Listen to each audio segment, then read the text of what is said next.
Bom, vou continuar na questão da derivada. Eu pretendo fazer duas partes. A primeira parte ainda na questão, parte 1. Eu não pretendo ir até o fim, mas eu quero alinhavar algumas coisas. Então, lembrando assim, eu estava na seguinte situação, bem simples, né? Peguei um bloco,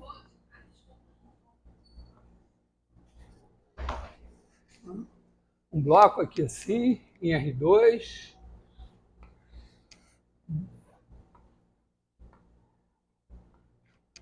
Aqui ele tem A10, A11, A20, A21. Esse aqui é o bloco B. E eu tenho o bordo de B, que apareceu para mim assim. É uma curva fechada. Esse aqui é o bordo de B.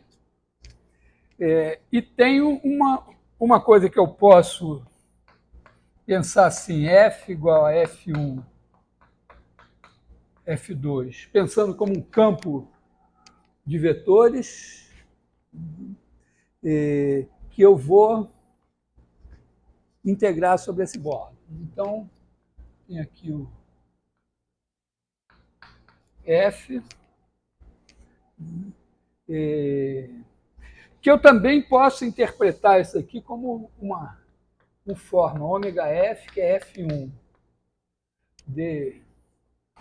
bom, vou chamar de dx aqui.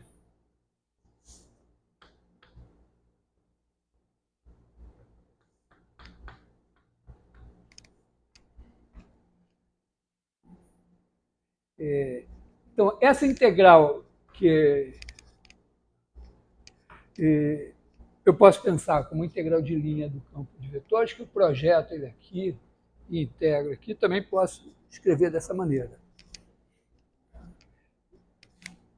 Claro que esse bordo é feito em 4 partes.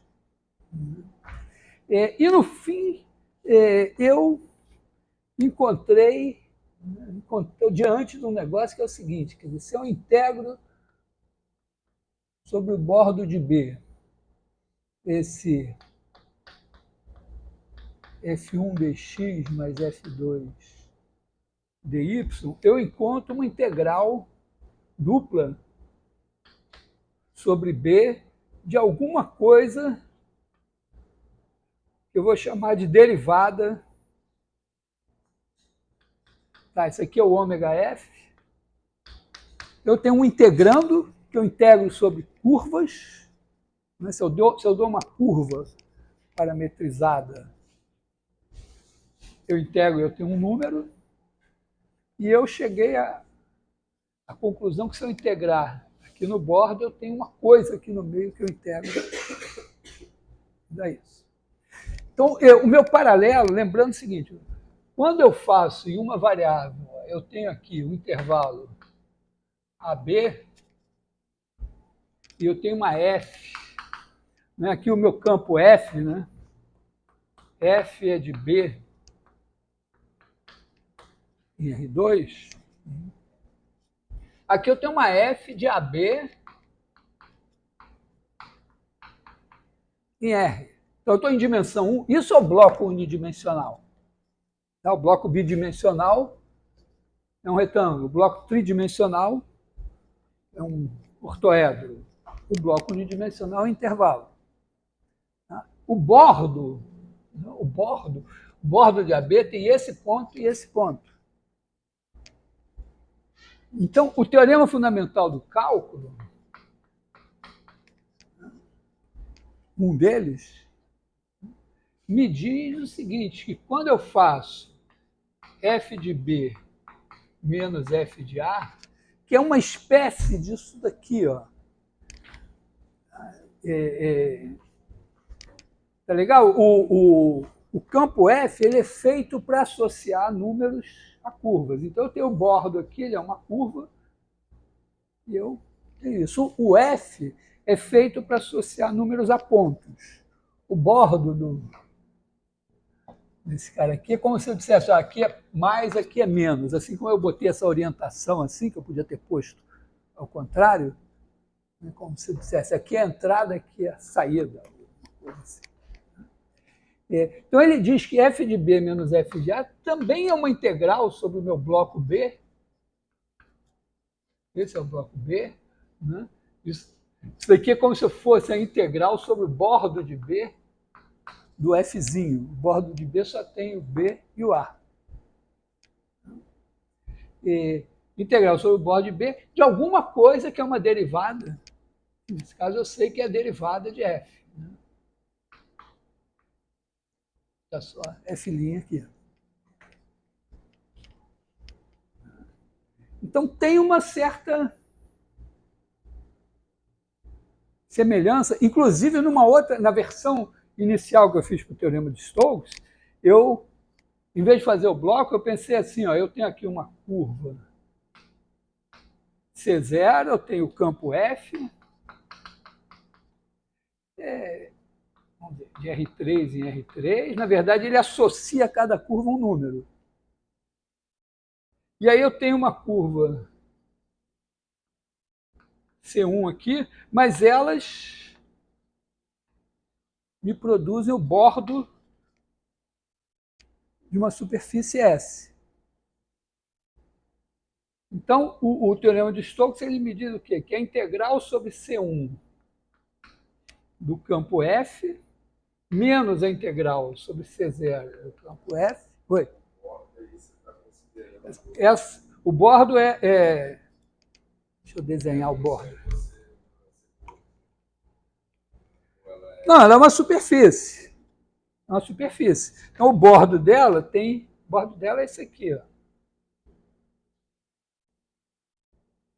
E ele anda assim.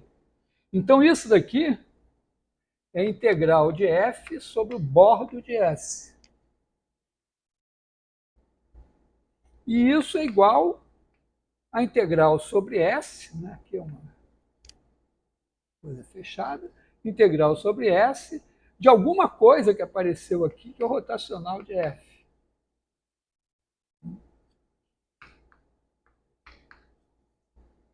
Então eu tenho tanto, vamos dizer, se eu interpretar assim, eu estou dizendo, ó, eu ando daqui até aqui, e a variação dessa coisa daqui, no fim menos no começo, é a integral no rastro de alguma coisa. Mas a F é o campo das forças e cada curva gera. Não, a curva não gera, o campo está lá. Está lá o campo elétrico. Ele está lá, ele não depende das curvas, ele existe. Está lá. Aí você pega uma curva e diz, opa, botei um fiozinho aqui, olha a integral do campo elétrico aqui. Tá? Esse teorema aqui ele também poderia ser pensado assim, ó, eu tenho aqui o ponto A, o ponto B, e eu tenho uma F de R3.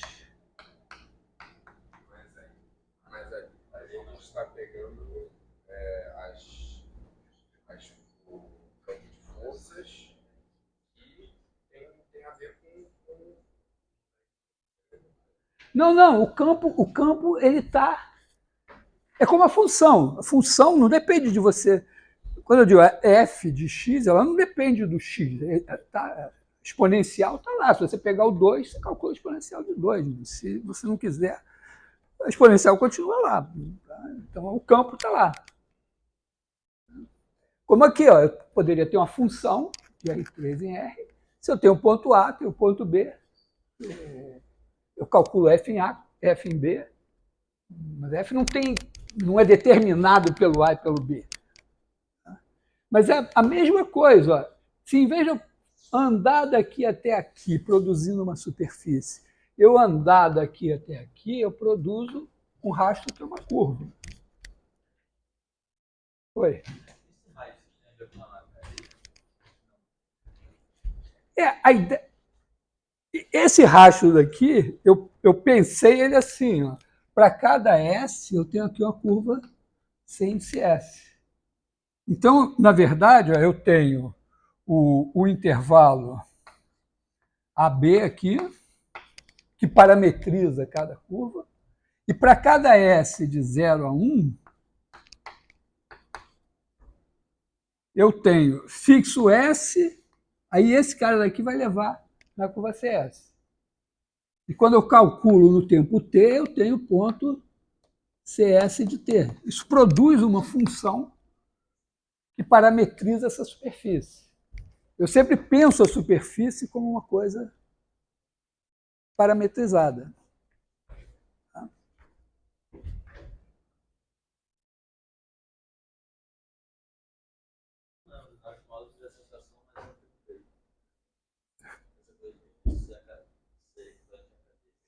A cadeia, isso aqui vamos dizer, isso aqui é uma superfície básica. Eu parametrizo ela assim. Uma cadeia é porque às vezes eu preciso colar superfícies básicas para produzir uma coisa mais complexa. Por exemplo, o bordo de um cubo, naturalmente, é a colagem de 6 faces. Se eu transformar esse cubo em alguma coisa meio distorcida, mas que ainda se pareça com um cubo meio torto, o bordo dele vai ter 6 faces ainda. Cada uma delas vai ser uma superfície parametrizada. Tá legal?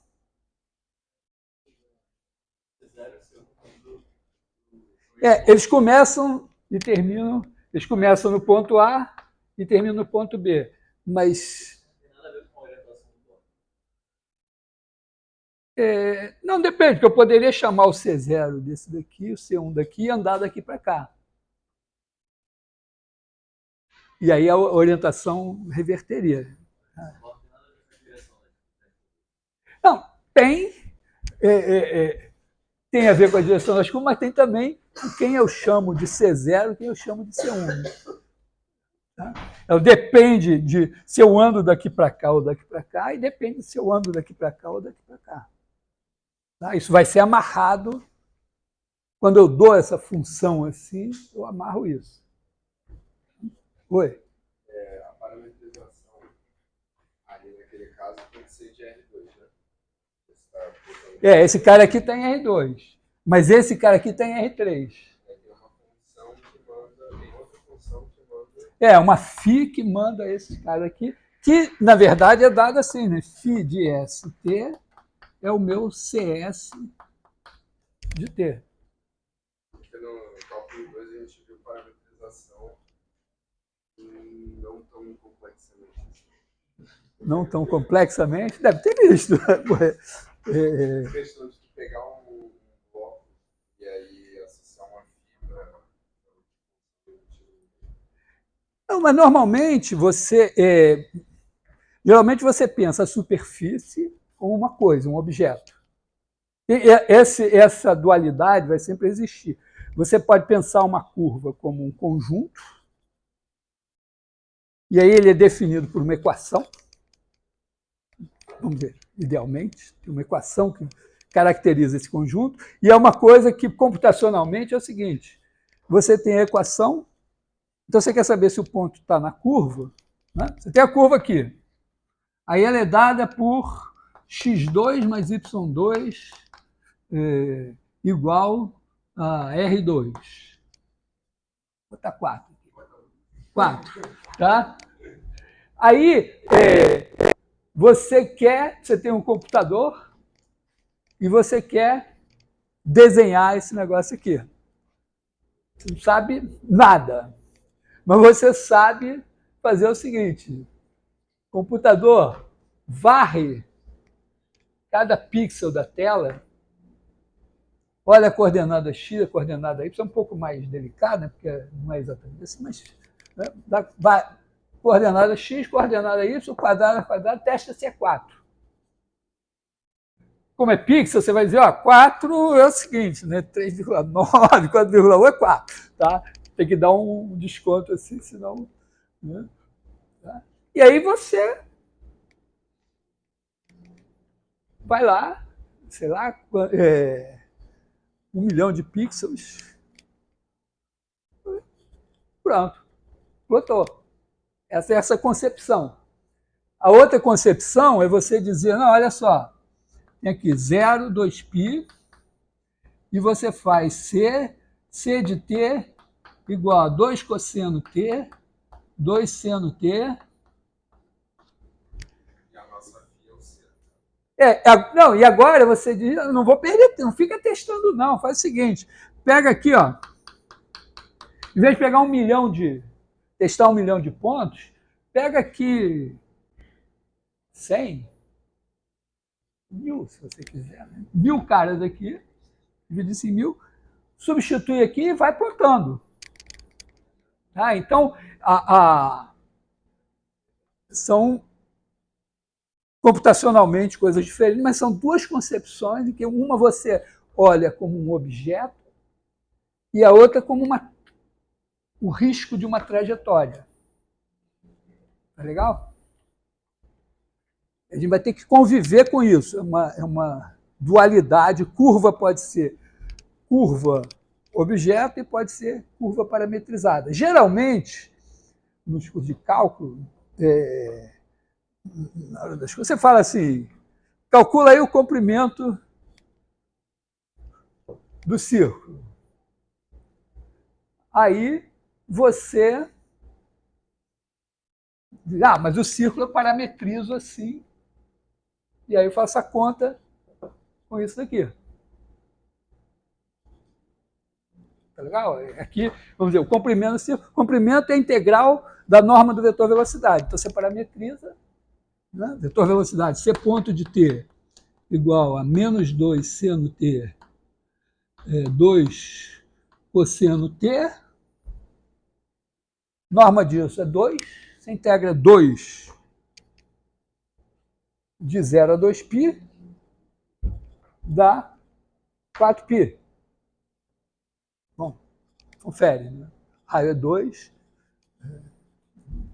Tá legal? Isso aqui é o vetor velocidade. Ó. Não, isso você aprendeu em cálculo 2, não. Vetor velocidade. Então, o comprimento, você aprendeu em cálculo 1 meio sem ser assim, né? Você fez o comprimento do gráfico. Né? Mas é isso, no comprimento do arco você integra o vetor velocidade, a norma do vetor velocidade, e aí você tem o comprimento do arco. Então, mesmo quando você pensa assim, na hora de fazer as contas, você vem para cá. Superfície, mesma coisa, você pode pensar superfície, a esfera. Mas na hora de fazer as contas com a esfera, você vai lá e parametriza a esfera, coordenadas θ, tá? E aí você vai calcular. E aí o bloco seria θ. O bloco seria justamente, vamos dizer, quando você faz a esfera, você faz aqui θ, φ, o meu θ varia de 0 a π e o φ varia de 0 a 2π, e aí ele é R. Hã? Não, mas se a esfera, o R está fixo, esse Rzão aqui. Tá? E aí eu parametrizo assim, né? Aqui é o θ e aqui no chão é o φ. Tá? Então, o Rzinho aqui é R seno θ, cosseno φ, R seno θ, seno φ, R cosseno θ. Tá? E aí eu parametrizei a esfera e faço contas. E essa é a φ. Essa é a A φ, mas não pode mais ser φ, porque φ agora é um ângulo que vai ter que ter outro nome. Tá bom? Então aí eu estou parametrizando a esfera e fazendo contas.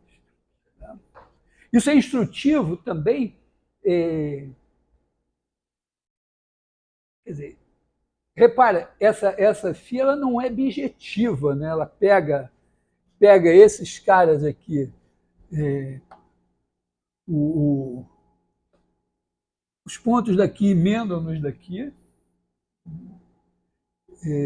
né, que fazem uma coisa assim, né? E os daqui todos, daqui vira o Polo Norte, esse daqui vira o Polo Sul. Tá? Aqui é o Polo Norte, tudo isso aqui, tudo aqui vira o Polo Sul. Tá? Mas tudo bem. Ela não é injetiva, mas você meio que lida com a seguinte ideia. Tudo bem, eu vou fazer uma integral. Tem pontos em que o jacobiano vai dar zero, mas é um conjunto de medida nula. Quer dizer, esse bordo é um conjunto de medida nula. Então, se tiver emendas no bordo, não vai atrapalhar nada. Mas fica meio que implícito, né, que a superfície tem uma existência independente e as diversas parametrizações, se forem feitas com o devido cuidado para não solapar, vão sempre dar a mesma integral. Porque eu poderia parametrizar a esfera de outra maneira. Poderia pegar a projeção estereográfica, pegar o R2 inteiro, transformar na esfera menos o polo norte e usar isso. Integral. Ou, sei lá, levar cada ponto XY, né, no XY e o R2 menos X2 mais Y2 em cima e depois outro embaixo. Tá? Tem várias maneiras de você parametrizar uma esfera, mas quando você está calculando uma integral, você espera que todas as integrais sejam iguais. Mas isso nunca é demonstrado, nem eu vou demonstrar aqui. Tá? Mas eu vou sempre pensar a superfície dada parametricamente. O bordo lá da esfera tem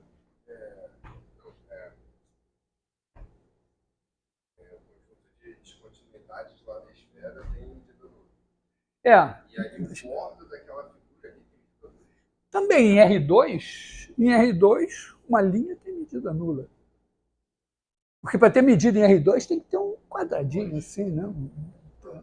Tá? O R2 tem que cobrir por quadradinho. Você pode cobrir. Em R3 ela tem. Em R3. Entendeu? Se você está em R3, qualquer coisa bidimensional tem medida nula. Mas eu estou olhando aqui para a medida dela como objeto bidimensional. Então, eu estou atribuindo uma área a ela que é diferente do volume em R3. Essa concepção paramétrica ela tem uma vantagem que é o seguinte. Posso apagar essa coisa aqui? Estamos como de hábito. Na aula passada eu consegui formular isso, né? Que cada aula desse curso eu repito o curso inteiro e depois avanço mais 1 milímetro. Então, estamos na parte de repetir.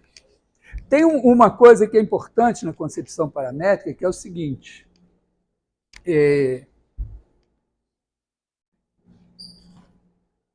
Claro que eu vou pegar coisas assim e vou produzir, mesmo em R2, eu vou produzir coisas assim em R2.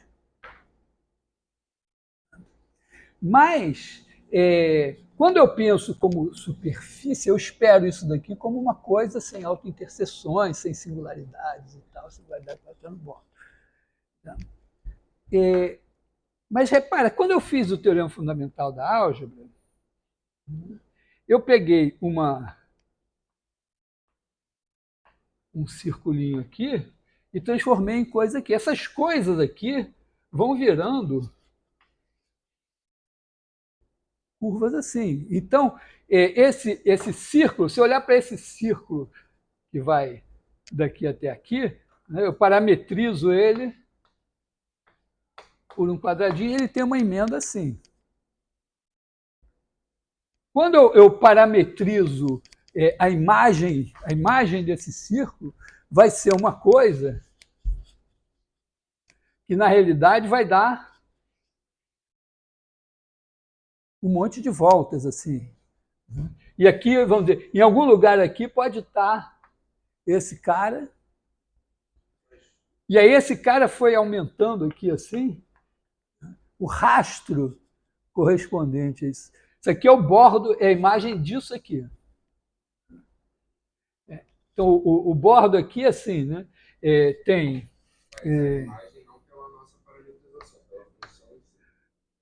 Pela função que é o polinômio, né? Aqui eu tenho a φ, né? Que transformou isso aqui. Então, aqui o R aqui é o θ. Então, todos esses caras aqui vão aqui. Todos esses caras aqui vão fazer isso aqui. Esse e esse produzem essa emenda aqui que vai e volta. Tá? Quer dizer, se eu saio daqui, eu saio da origem, aí eu faço o R variar de 0 a 1 com o θ parado em 0, eu faço isso. Depois o θ varia de 0 a 2π, eu faço isso aqui. Então, eu fiz isso, fiz isso. Agora, eu faço R variar de 1 até 0. Eu volto aqui e cancelo o que eu tinha feito. E depois, quando eu ando aqui, na verdade, eu fico parado aqui. Então, o bordo disso tem duas coisas que se cancelam e um ponto que é uma coisa degenerada do ponto de vista de dimensão 1. Então, como se fosse 0. Só que quando eu faço isso aqui, ó, quando eu estou em 0 aqui, eu estou num ponto aqui. Aí, se eu for andando aqui com o R, olhando com o R variando aqui, né, cada R vai me dar uma curvinha aqui que vai me dar uma curvinha aqui. E aí o R vai aumentando e eu vou andando até virar essa coisa aqui. Então, eu tenho uma coisa aqui que é uma superfície parametrizada, mas que tem uma complexidade, né, que eu não consigo separar ela em pedacinhos simples assim, né, que eu consiga entender. Mas o que me importa aqui não é isso. Ela é uma superfície parametrizada e o bordo dela vai ser a imagem desse bordo daqui. Porque esse daqui vai, vamos dizer, esse 0 daqui que corresponderia a isso daqui vai ser isso aqui. Né? Esses caras são curvas fechadas, então é como se eu tivesse em R3, é como se eu tivesse meio que fazendo um cone aqui, mas um cone... Hã? Sim, então em C, mas é porque eu estou parametrizando uma superfície, né? Então, se eu visse isso em R3, seria mais simples pensar assim, né? Eu tenho uma curva que está andando em R3, está produzindo uma coisa meio um cone, mas como ela é fechada assim, tem cada começo aqui emenda com isso aqui, então tem uma costura que atravessa aqui de alguma maneira, tem um ponto aqui, e no fim o bordo é só isso. Aqui mas são curvas de nível, vamos dizer, na verdade, assim, o nível é aqui, né? Quer dizer, eu estou pensando para cada R, eu estou pegando o nível aqui, mas eu estou levando essa curva de nível para cá, na superfície. O que eu estou dizendo é o seguinte, é que eu tenho situações que é quando eu faço uma homotopia, tenho uma curva aqui, que pode ser uma coisa já meio enrolada, e ela vai andando e vira outra curva aqui. E essa curva, que pode ser meio enrolada, na medida que ela vai andando, ela cria um rastro que é uma superfície, mas é uma superfície toda enrolada. Eu tenho essa φ aqui que me dá o controle da história. Mas o meu teorema vai valer nessa circunstância, porque o meu teorema é dado para coisas parametrizadas. Oi?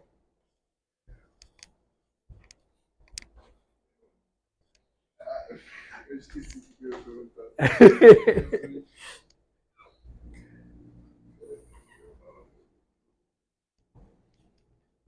Bom, quando você lembrar. Tá?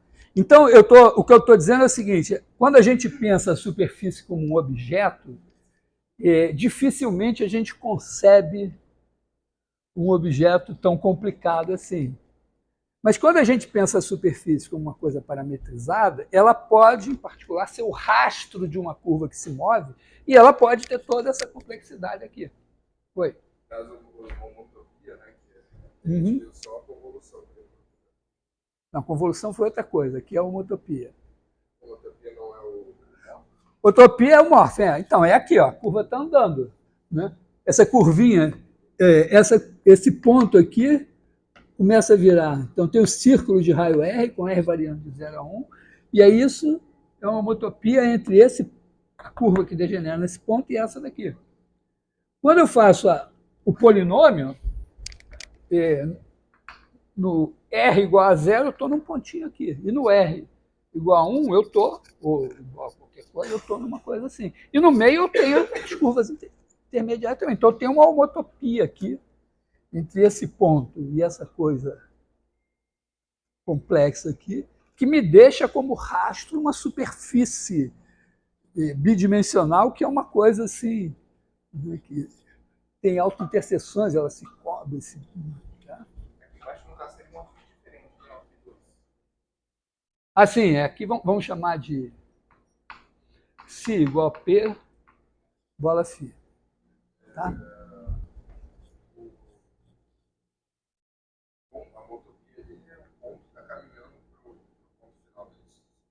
Não, a homotopia é a curva está caminhando para outra curva. O ponto pode ser, mas é um caso muito simples de... A homotopia é uma coisa assim, você pensa um objeto como se fosse um ponto. Então, o objeto se move, é como se ele fosse um ponto se movendo num espaço de dimensão alta, eventualmente infinita, aqui o espaço das curvas. Então, a curva está se movendo e ela tem uma posição inicial e uma posição final. Como são curvas fechadas, elas criam uma superfície que tem um aspecto meio cilíndrico, ou cônico nesse caso, né? Que tem uma costura que cancela, e no fim o bordo dessa superfície é a posição final menos a posição inicial. E é disso que nós estamos falando. Né? De certa forma, o teorema de Stokes ele nos permite lidar com isso. Ele diz assim, se eu tiver uma curva aqui assim, e aí ela sai andando e vira essa curva aqui assim, então ela produz uma superfície S, que é essa superfície aqui do meio, e o bordo de S, aqui é a curva C0, aqui é a curva C1, o bordo de S é igual a C1 positivo, C0 negativo, então aqui é o C1 menos C0, aqui é como cadeia, entendeu? São duas curvas. Para eu definir o bordo dessa superfície, ele tem duas partes. Uma é C1, outra é C0. Só que a C1 vai contar positivamente de acordo com a parametrização que ela herdou aqui, e a C0 negativamente. E aí, se eu tinha o campo F, a integral de F sobre C1 menos a integral de F sobre C1 menos a integral de F sobre C0 vai ser a integral sobre S de alguma coisa, né? Que aqui é o rotacional de F. Exemplo ao nosso alcance. Se o campo F de x, y, z, for 1 sobre x2 mais y2 menos yx0, eu sei que a integral de linha do F sobre uma curva mede a variação de ângulo dela projetada no chão. Em particular, se for curva fechada, é 2π vezes o número de voltas que ela dá. Então, se por acaso eu tenho aqui o eixo do Z, esse negócio não está definido no eixo do Z, quando x2 mais y2 é 0. Então, imagina que eu tenho uma curva aqui, dando certo número de voltas aqui, e ela sai andando sem cruzar o eixo do Z. Ela produz outra curva aqui, e 2π vezes o número de voltas aqui, menos 2π. Começou aqui é C0, aí ela virou C1 aqui. Não, algumas. Tá dando um certo número de voltas, tá? Que é N de C0. Então, a integral desse negócio aqui, a integral sobre C0 do meu campo F é 2π n de C0.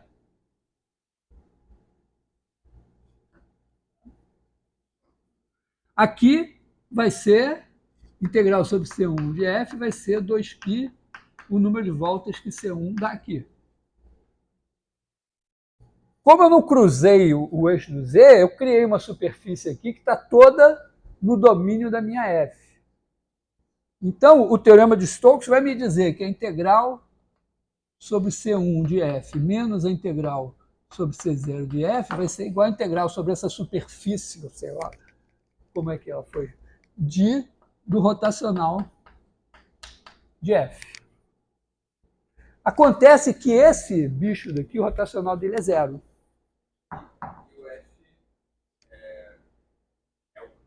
F é esse cara daqui, que mede a variação de ângulo. Aqui, ó, ele, ó, definido aqui. Ó. Não depende da curva, é um campo que mede a... Então, esse cara daqui, se eu calcular o rotacional dele, dá 0. Que concorda com a minha intuição, porque se eu pego uma curva aqui, que dá 15 voltas em torno desse eixo, e ela sai se mexendo aqui, fazendo graça até virar essa daqui, mas sem nunca cruzar... Como é que chama o poste do polidense? Né? Sem nunca cruzar o poste, tá legal? Então, o número de voltas tem que ser o mesmo. Hã? Se estivesse dando voltas, só que aqui está o poste dando voltas aqui, não conta. 0. O número de voltas é 0. Porque quando você projeta no chão, o poste está aqui e a sua curva está fazendo isso aqui. Aí quando você vai contando aqui o ponteiro, ó, ele anda até aqui, aí ele começa a voltar, depois... Mas se ela não contorna esse ponto aqui, o número de voltas é 0. Tá? O número de voltas não pode mudar. Quando tem uma homotopia, o número de voltas não pode mudar, a menos que você viole a regra de não passar pelo 0, no caso de não passar pelo eixo.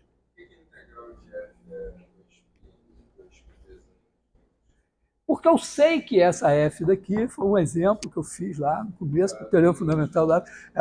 Olha só, aqui... Lembra daquele tempo que você era o fodão da sua turma em matemática? Você não precisava nem prestar atenção na aula, né? Ficava lá zoando. Aí ele... Agora aqui é diferente. Todo mundo aqui era o fodão da sua turma. Toda aula acontece coisa. E as coisas vão se encadeando. Né? Não, mas eu assisti. Não, por exemplo, você assistiu, mas já esqueceu. Né? Entendeu? Isso aqui... Tentando entender melhor. Não estou sacaneando que você não... Eu estou dizendo que tem esse negócio. Eu estou sempre supondo que quando você ganha uma bolsa de não sei quantos R$1.000 para estudar aqui na UFRJ, com o dinheiro pago por todos os contribuintes do Brasil, e os coitados que não contribuem porque não são bem pagos, você tem um privilégio enorme de estar aqui estudando. Então eu suponho que você estuda pra caralho, porque, porra, você tem que fazer jus a essa bolsa. Então, se a gente viu isso 3 semanas atrás, é claro que você já... Mas não impede. É claro que eu também estou ganhando o dinheiro do contribuinte para responder todas as suas perguntas. Pode dizer qualquer besteira aqui que eu tenho que respeitar e responder. Mas é isso, tá? Isso daqui a gente estudou lá atrás como uma coisa que mede a variação de ângulo. Tá? Então, por isso que quando a curva dá um certo número de voltas, a variação de ângulo tem que ser um múltiplo de π, de 2π, que pode ser 0 num caso como esse. Tá legal?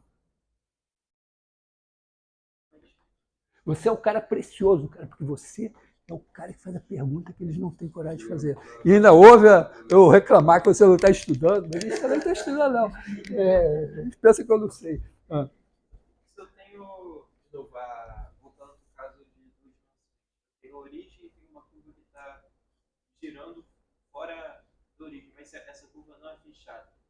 Aí você tem a variação de ângulo. Né? Mas você tem o seguinte, ó, ela não é fechada. Então ela fez isso aqui assim. Então, né, se ela fez isso, tem um pouco mais do que 2π aqui, de variação de ângulo. Né? Começou aqui, quando chegou aqui fechou 2π, ainda mais um pouquinho, deu um pouco mais do que 2π. Você fala que se ela não contorna a origem, é zero só se ela for fechada, é. Estou falando de curvas fechadas aqui. Tá? Isso é uma coisa importante, porque às vezes essa coisa aparece. Por exemplo, em variável complexa, ela aparece. E você tem que olhar para ela e dizer, isso é uma variação de ângulo. Então não precisa fazer conta nenhuma. Fechou uma volta da origem, 2π. Fechou 0 volta, 0. Aquele caso ali, a gente consegue fazer a mesma coisa ou não? Qual caso? Esse aqui? Não, aqui eu posso fazer uma homotopia, mas, vamos dizer, a homotopia vai fazer essa curva aí andando e vai construir, mas vai ter o bordo, né? Vai ter um pedacinho aqui a mais. Então, a integral no bordo vai incluir as integrais na curva inicial e na curva final, mais esse rastro aqui. Porque quando elas fecham, o rastro do ponto de partida é igual ao rastro do ponto de chegada. Só que um vai numa direção, outro na outra, eles se cancelam. Quando não é fechada, cria duas curvas a mais. Tá legal? Ué, essa ideia de homotopia é uma ideia super legal e simples, né? Assim, bem intuitiva. Mas aqui eu trouxe esse exemplo para mostrar que aqui eu tenho uma situação que é relevante e que a superfície que aparece aqui é toda enrolada. Então, é melhor pensar como superfície parametrizada do que como superfície geométrica.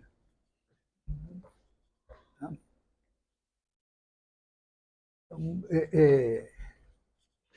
bom,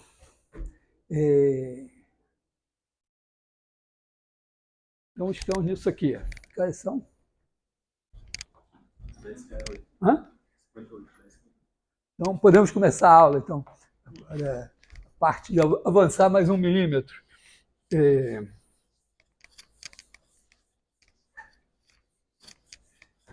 Depois de ter feito essa viagem toda, eu disse, não, vamos botar os pés no chão é o R2, e vamos olhar para isso aqui.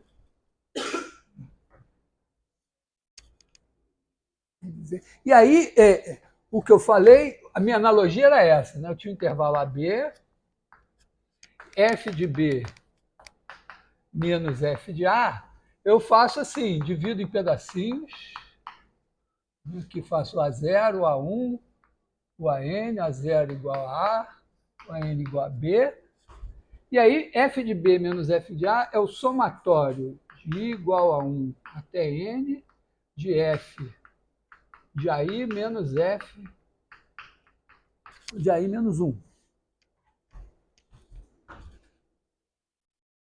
Claro. Aí eu, pensando, pegando a dica do Ampère,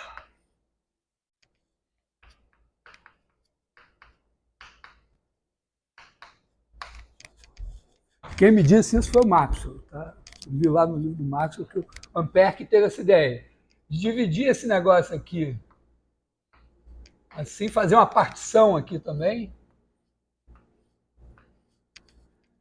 e aí dizer, olha, essa integral aqui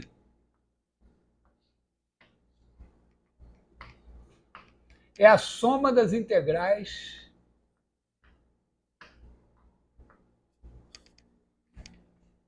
Então, isto daqui eu escrevo assim, a integral sobre o bordo de B da forma f, ou do campo f, é igual ao somatório em beta. Beta são os subblocos da partição P de integral sobre o bordo de beta de F. Tá? Aí eu continuo essa conta dizendo que isso daqui é o somatório de igual a 1 até n de f de AI menos f de AI menos 1 sobre AI menos 1 vezes AI menos 1. E digo, caramba, demonstrei o teorema. Né? Porque quando a norma de P tende a zero, esse negócio aqui tende para a cobrinha, esse daqui tende para a derivada e esse daqui tende para o dx. Teorema fundamental da física. Tá legal? Todo mundo entendeu a ideia assim? Porque isso daqui, né, é a derivada. Então, se eu fizer a mesma coisa aqui, né, eu posso fazer assim. Ó, esse aqui é o somatório em beta da integral sobre o bordo de beta de f. Isso daqui, ó, é a medida do bloquinho, o comprimento do bloquinho. Então, eu divido pela medida do bloquinho e multiplico pela medida do bloquinho.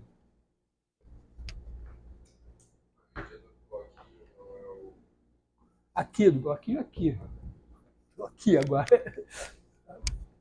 Eu já uso esse quadro pequeno por duas razões. Uma é para não ter que ter um câmera me filmando. E a outra é que eu vi muitos anos a palestra de um matemático russo muito famoso, Sinai, e ele tinha um quadro enorme, mas ele usava só um pedaço do quadro, aí ele explicava o negócio e apagava.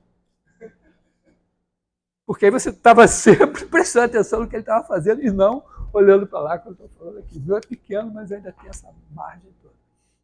Então, tá? Aqui a minha analogia é que isto daqui é isto aqui. Ah.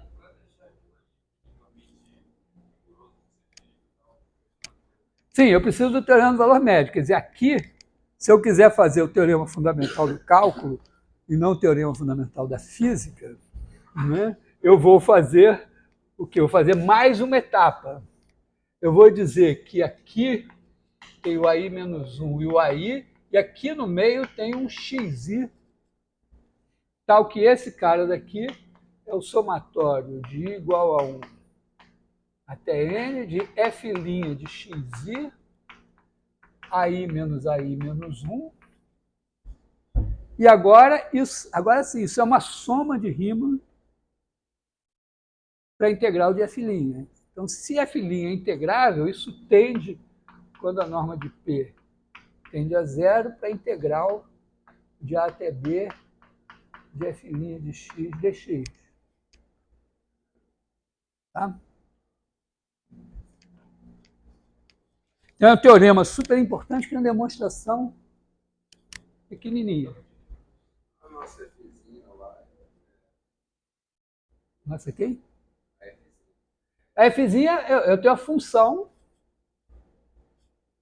que eu calculo em B menos ela em A. É como se fosse a integral do meu campo no bordo. O bordo do meu bloco é o intervalo AD, o bordo é o B e o A. Está só usando essa parte para uma analogia. É. Estou olhando para cá e dizendo, pô, tem uma coisa. Então, aqui eu preciso de duas coisas. Né? A primeira é que eu tenho que definir a minha derivada de f em x. Né? Aqui eu tenho a f' de x. F' de x é igual ao limite, quando o intervalo AB tende a x de f de B menos f de A, que é a integral no bordo, o intervalo alfa-beta, desculpa. Alfa-beta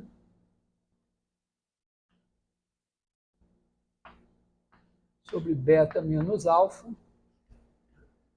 onde o intervalo AB tender a x, pode ser pensando assim, o x no intervalo alfa-beta, e tanto alfa como beta tendendo a x. Ou o x no intervalo alfa-beta e beta menos alfa tendendo a zero. Então, aqui eu tenho que escrever o seguinte, nesse aqui tem que ser o limite quando beta tende a x da integral de f sobre o bordo de beta dividido pela medida de beta. Oi? A integral do bordo de b igual... Ó, se eu pegar esses carinhas aqui, faço esse aqui, faço esse aqui.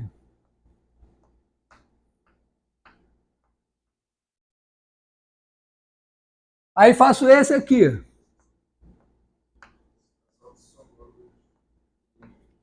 Morreu esse. Tá? Então, toda vez que tiver um encontro de dois, a aresta... Então, só sobram as arestas que estão livres lá no bordo. Eu fiz a mesma coisa que eu fiz aqui. Estou imitando. Então, estou dizendo que eu preciso... Olha só, se a minha definição da derivada for isso aqui, e tiver, sei lá, tipo um teorema do valor médio, esse teorema é a mesma coisa que esse. Então, meu problema não está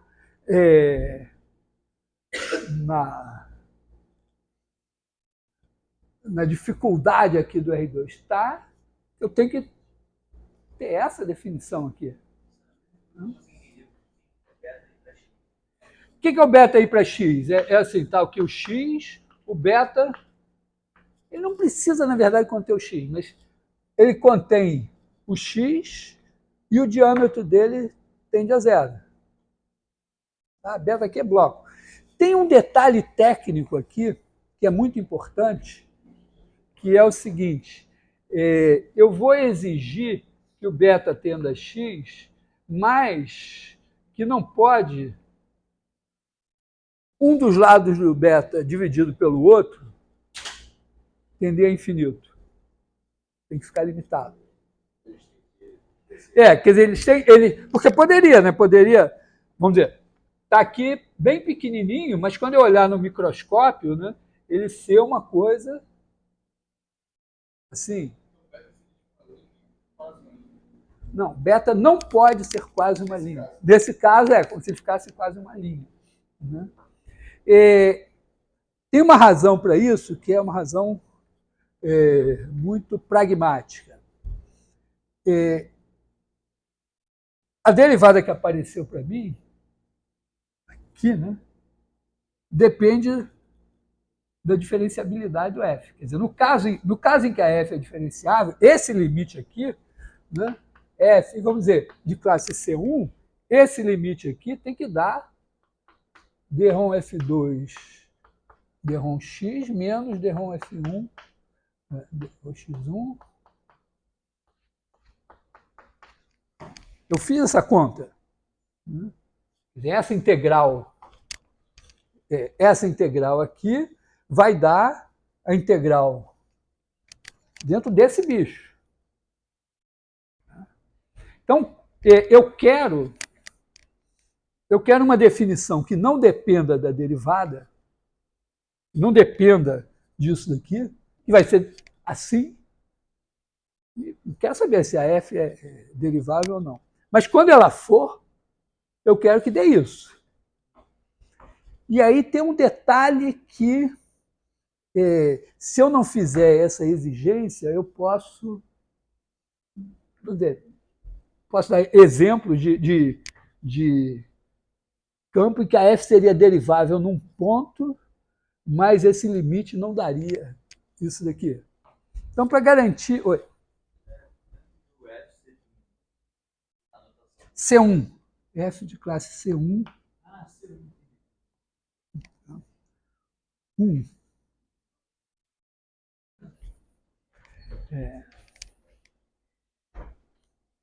Tá legal? Então, eu vou exigir isso por uma razão assim, que eu tenho... Vamos ver.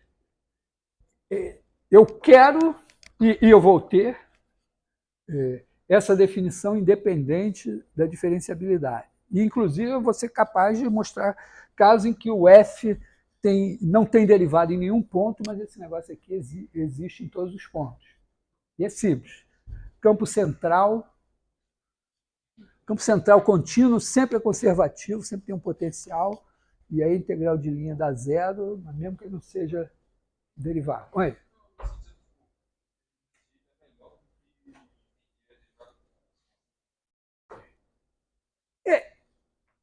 É uma aproximação no sentido de que isso, vamos dizer, essa integral é aproximada por essa coisa, no caso aqui é um número, né? Esse número vezes...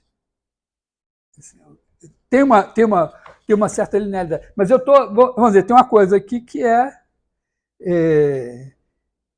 eu estou usando a ideia de quociente, né, de duas coisas. Mas é outra derivada.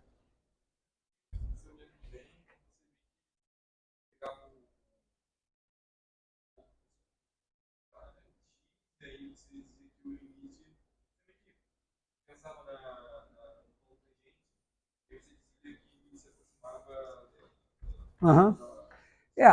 A derivada com aproximação linear, ela tem a seguinte coisa, ela é feita para funções definidas, pelo menos, vamos dizer, na versão bruta que a gente aprende, né? Ela é feita para funções que são lisinhas. Né? Quer dizer, se a função tiver um ponto que ela seja descontínua, acabou, não tem mais derivada. Mas olha para o campo de vetores. O campo de vetores ele está aqui para associar números não a pontos, mas a curvas. Então, se eu pegar um campo de vetores e disser, olha, aqui o campo é sempre assim.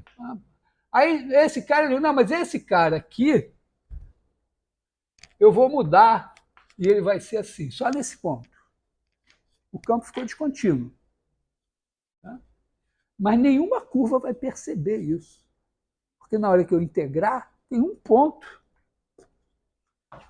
Então, a derivada aqui, ela pensa o campo, a forma, como uma função que a cada curva associa um número.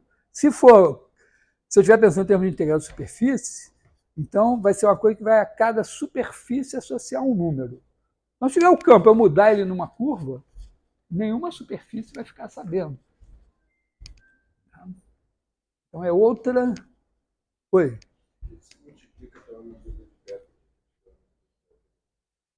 Foi o que eu fiz aqui. Ó.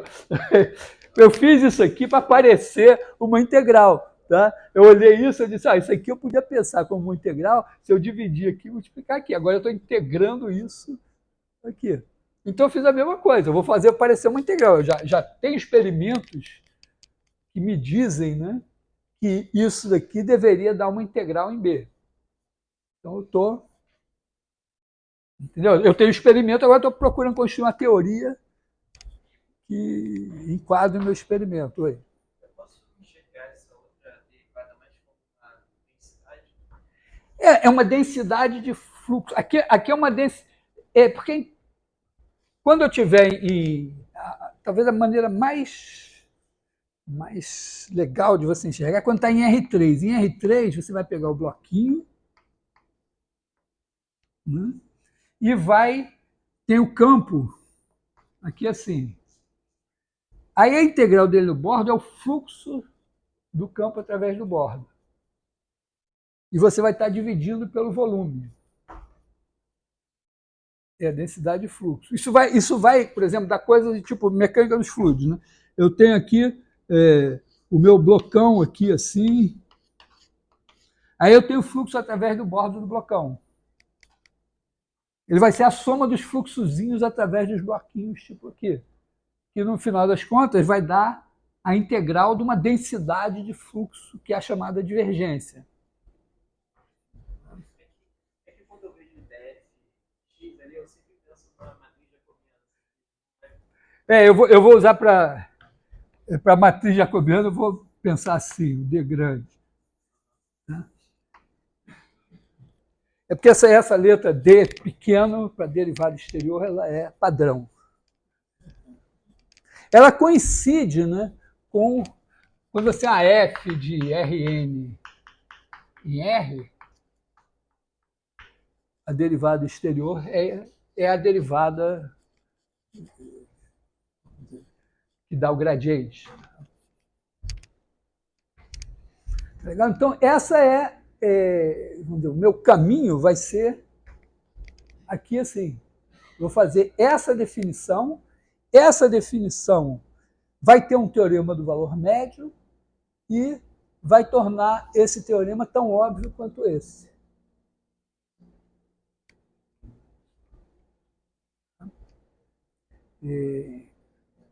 Oi.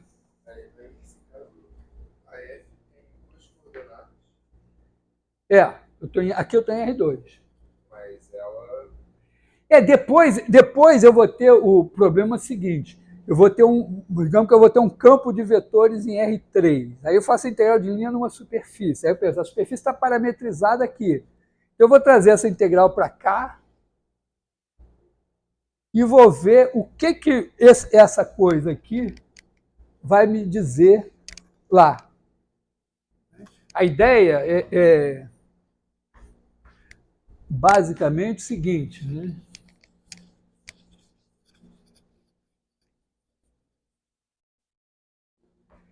Eu estou aqui, em R3, e aqui eu tenho R2. Aqui eu tenho a φ, que está me transformando isso nisso.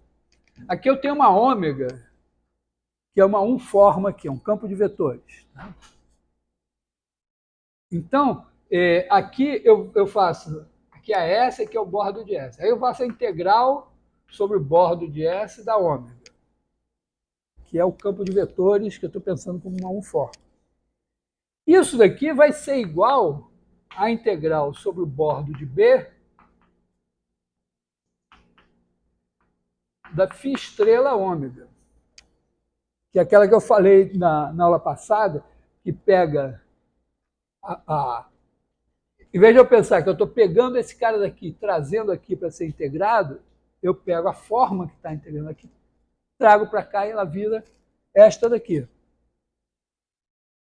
Aí, eu quero, né? Esse cara daqui, eu estou aqui no bordo de B, estou no meu teorema lá. Então, isso aqui vai ter que ser integral sobre B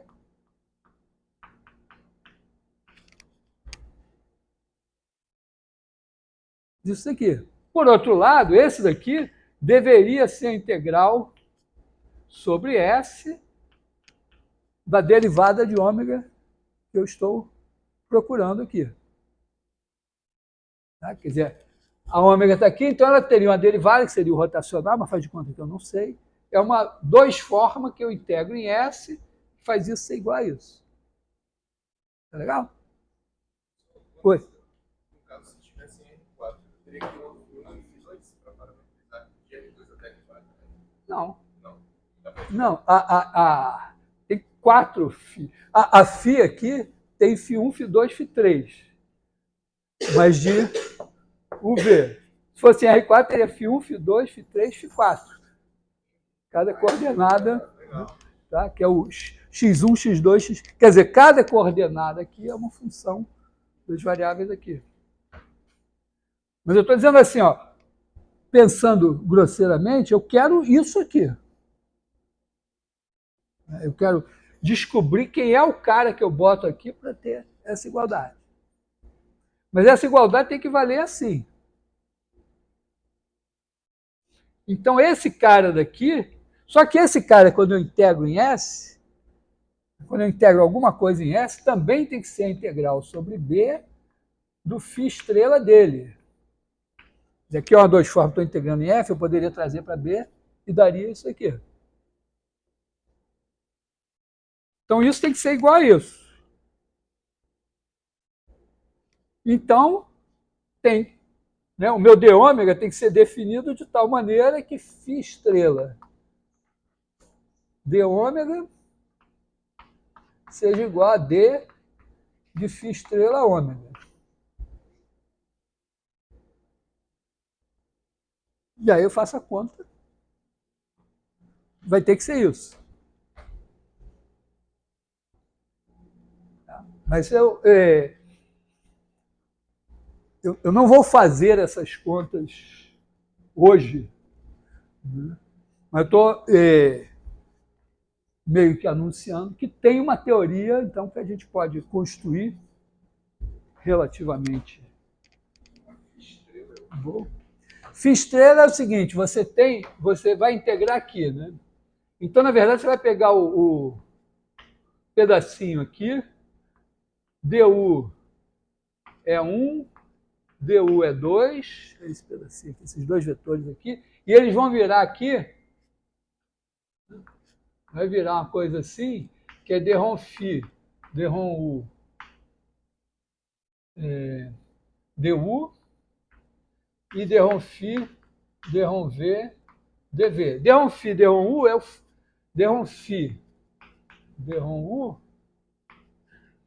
é igual a filinha, derrom φ, derrom u em uv é igual a uv é igual a filinha de uv é 1. Tá? Eu pego esse vetor aqui, trago pela filinha, ele vira esse aqui. Pego esse daqui, vai dar, esse daqui é o filinha de UV, é 2. É a segunda coluna da matriz jacobiana.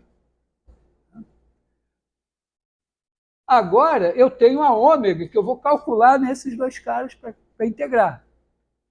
Então, eu vou pegar e vou calcular ômega de filinha de U. É 1, filinha de UV. É 1, filinha de UV. É 2. Tem aí o DU, DV.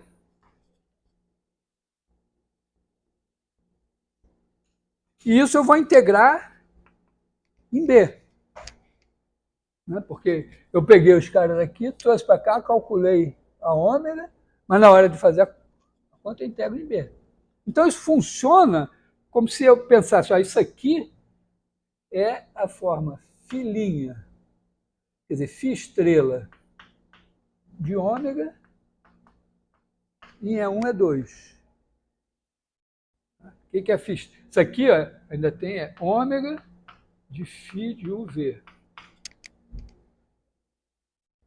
Então, na hora que eu integro, é como se eu dissesse, eu tenho uma forma que eu aplico aqui, mas essa forma daqui eu posso pensar que é uma forma que está sendo aplicada aqui.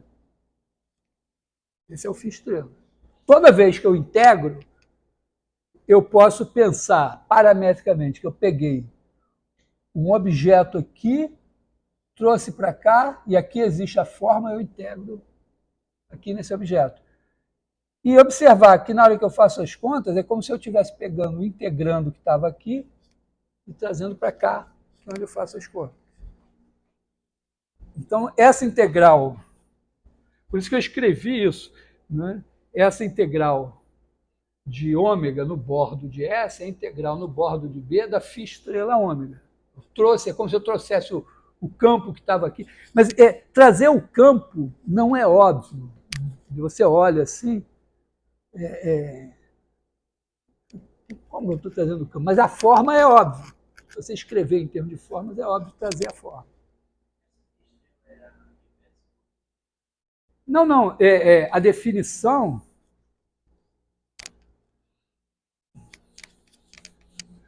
A definição é essa, né? Φ estrela ômega de UV em, sei lá, vou chamar o vetor aqui, vou botar aqui T1, T2, aqui chama V1, V2, por exemplo. Φ estrela, digamos que o ômega é uma 2 forma. Em R3. Então, a φ levou R2 em R3. Tá? Então, isso aqui, por definição, é o quê? Eu pego a ômega, que está lá em R3, calculo em φ de T1, T2. Agora ela se aplica em vetores que estão aqui. E eu levo esses dois vetores pela derivada. Φ' de T1, T2, V1, Φ' de T1, T2, V2. Então, quando eu levo para integrar, eu pego o ponto T1, T2, calculo, né? Está aqui o T1, T2, aqui em R2. Aí eu calculo o φ de T1, T2, está aqui em R3. Aí aqui tem o ômega dele.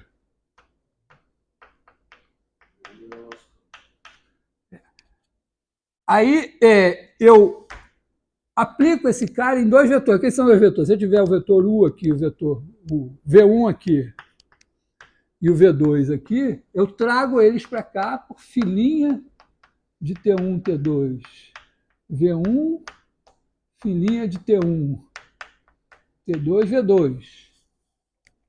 E aí eu calculo. Mas quando eu calculo, é isso que eu estou fazendo. E aí eu olho para isso e digo, não, tá bom, tem o φ e tal. Em V1, V2, isso é bilinear. Alternado. Então, é como se eu dissesse, não, na verdade, essa operação toda pode ser vista assim, eu trouxe a forma ômega para cá e calculei aqui. Como eu vou integrar aqui mesmo, é razoável. Tá?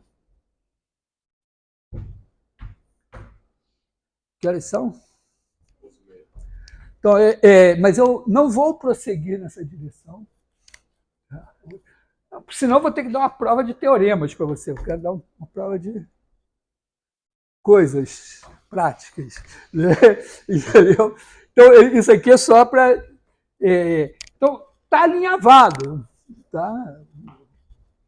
O vestido está pronto, mas ainda precisa costurar os detalhes.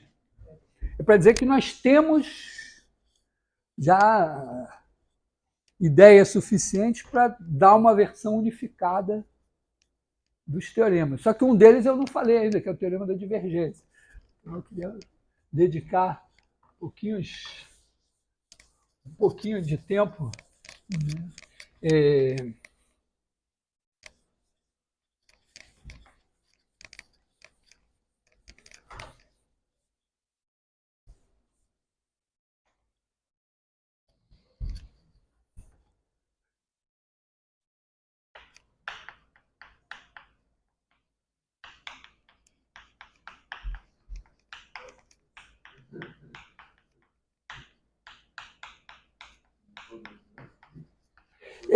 O teorema da divergência é o seguinte, a situação agora, eu tenho um F, mas ele é visto como uma dois-forma. Então, eu vou integrar sobre uma superfície FDS. Do ponto de vista da parametrização, eu tenho φ, aqui a S, né? Aqui tem, vou botar assim, T1, T2, e aí eu vou fazer, isso daqui vai ser a integral sobre B de F de φ de T1, T2, calculado no dρφ, dρ T1, de T1, T2, e no dρφ, dρ T2, de T1, T2, dt1, dt2. Isso aqui, se fosse na linguagem de forma. Na linguagem de campo de vetores, que foi como a gente fez até agora, isso daqui é o produto escalar desse cara pelo produto vetorial desses dois. Tá? Isso daqui é o ds vetor. Né? Quer dizer, aqui você tem, fazer uma ampliação assim, né? Aqui você tem o dt1 é 1, dt2 é 2, aí eles viram aqui, né, o dρφ, dρ T1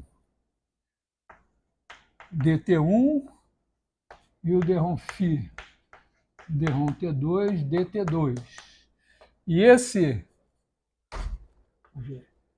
esse paralelogramo é confundido com esse elemento de área, e o ds, então, é o produto vetorial dos dois, que me dá exatamente um vetor normal à superfície com a área desse paralelogramo. E aí, em vez de a maneira de eu dizer isso aqui, ó, quando eu faço o produto escalar desse por esse produto vetorial, isso na verdade é o determinante, né? F1, F2, F3. Deixa eu esse aqui de U, esse aqui de V, U1, U2, U3, V1, V2, V3. Quer dizer, o produto vetorial dá isso aqui.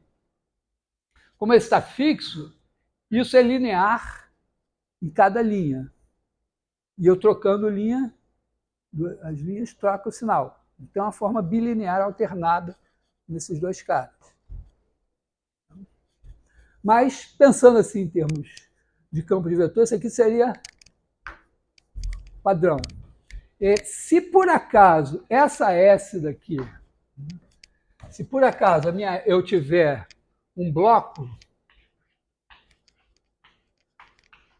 aqui assim, um bloco V aqui, então a φ, na verdade, agora pegou um bloco em R3 e foi aqui para R3 e criou esse volume aqui. Então eu tenho bordo de V, S é igual a bordo de V. Tem aqui, nesse caso, 6 faces aqui assim. Então a questão é dizer, bom, mas então se eu fizer a integral sobre o bordo de V desse campo F, ds, boa orientação. A orientação aqui é sempre a normal para fora, em todas as faces.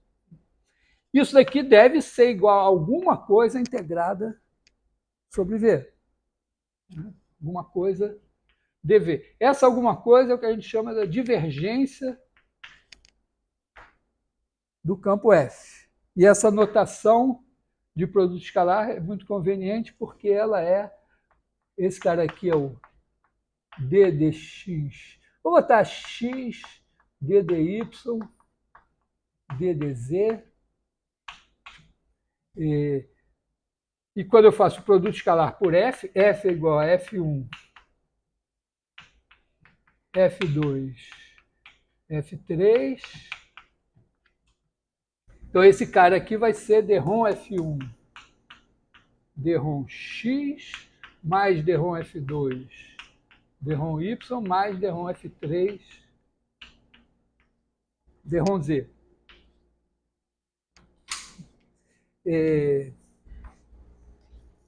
Isso a gente pode chegar a isso de diversas maneiras. Entenderam isso? Eu tenho uma integral, eu tenho integral de superfície. Eu comecei assim, ó, eu tenho uma curva, tenho bordo. Aí a integral no bordo é o f de b menos fa, é uma integral de alguma coisa nessa linha. Agora, depois eu posso ter uma curva aqui, outra aqui, tem uma superfície aqui, essa integral aqui menos essa integral aqui, que é a integral no bordo, é igual a integral de alguma coisa aqui. Agora eu tenho um bloco, uma coisa sólida, ela tem um bordo, então a integral do campo no bordo deve ser igual à integral de alguma coisa lá dentro. E essa coisa é isso aqui. A ideia mais simples da demonstração é igualzinha àquela do teorema de Green no bloco. Vou fazer no bloco aqui.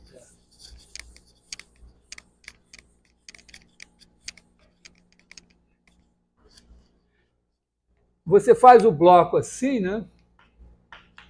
A10, A11, vezes A20, A21, vezes A30,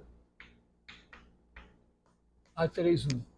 Aí, imagina, pega duas faces do bloco. Por exemplo, aqui assim, ó.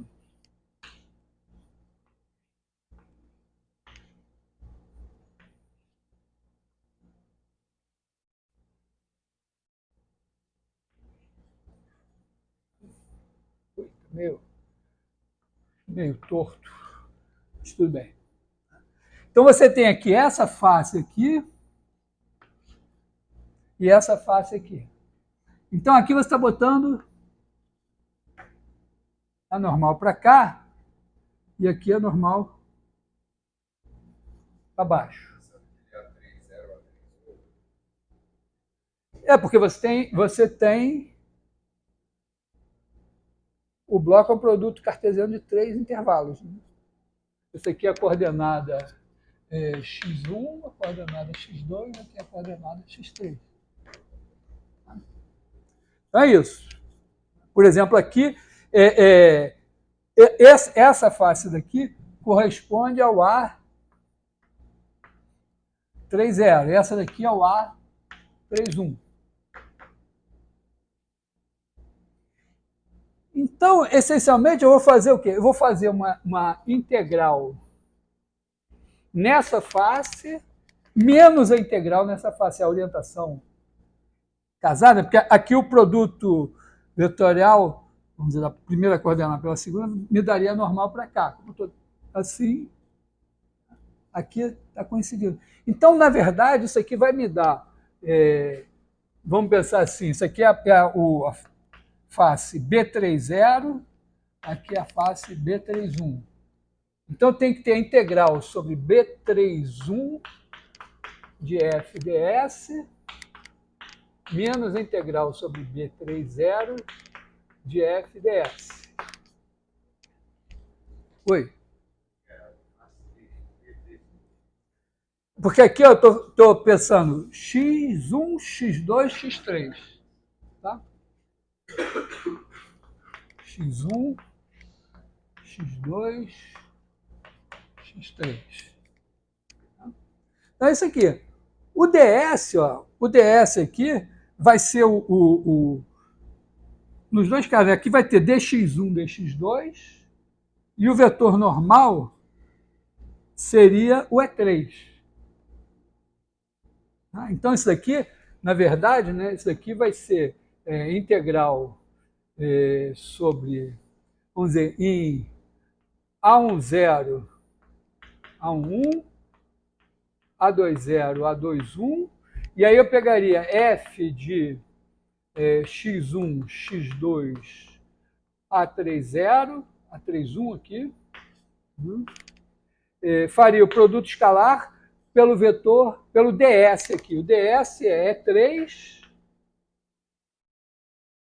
dx1, dx2, porque aqui é a identidade, a parametrização. Então aqui o ds aqui é o dx1, dx2, e o vetor normal é o E3.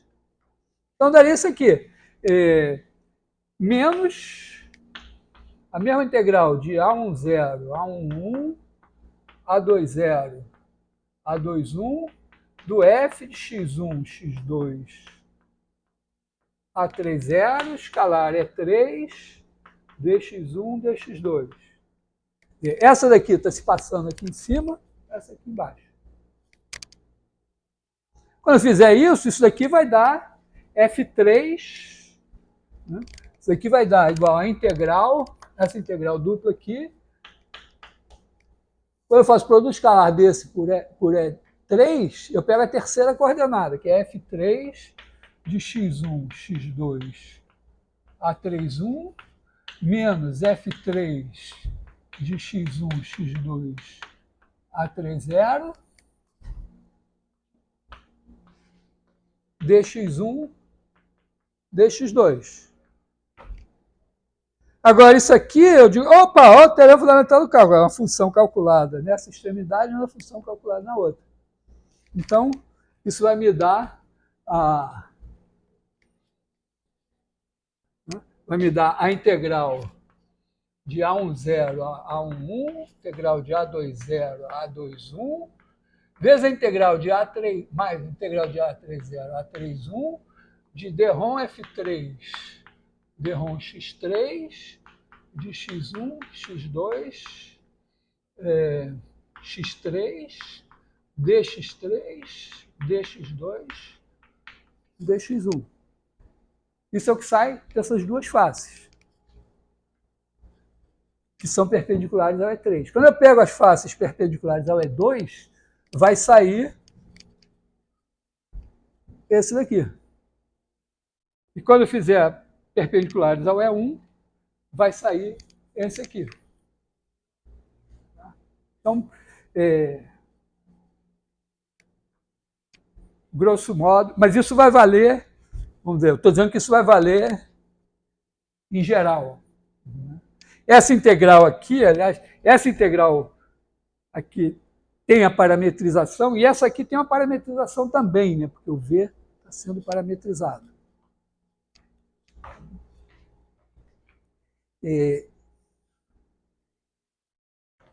Tem. Eleição? 10 minutos já fiz, então talvez eu consiga fazer. Eu quero fazer dois exemplos relevantes. Oi. A diferença é a diferença da aumentando a densidade do bloco. Tem a ver com isso. Acho que eu vou pegar esse exemplo primeiro, então. Vamos pensar assim. Quando eu estou fazendo mecânica dos fluidos, eu tenho o vetor velocidade e a densidade de massa.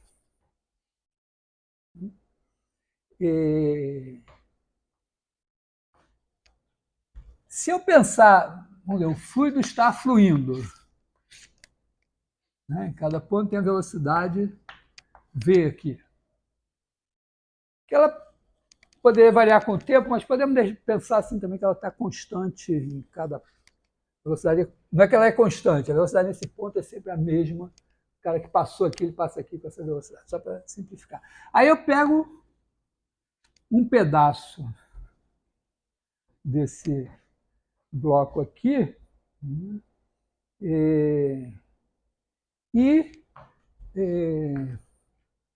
olha assim, vou fazer o fluxo do campo, o fluxo de ρV. Fluxo de V me diz qual é o volume que atravessa a superfície. Se eu fizer o campo F igual a ρV, ele é a densidade de massa vezes a velocidade. Então, o volumezinho que atravessa ali, eu não estou medindo o volume, eu estou medindo a massa que atravessou ali. Tá? Então, aqui tem um certo V, aqui é o bordo de V, a integral sobre o bordo de V de F ds é... Hã? Tá, vamos chamar de B aqui. Então. Eu não queria chamar B porque era o bloco, mas aqui deixou de ser bloco. Tá? Bordo de B. Tá?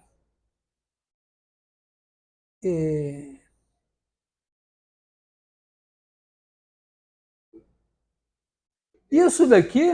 Nosso DSzinho seria um volumezinho, né? Não, o DS é área, né?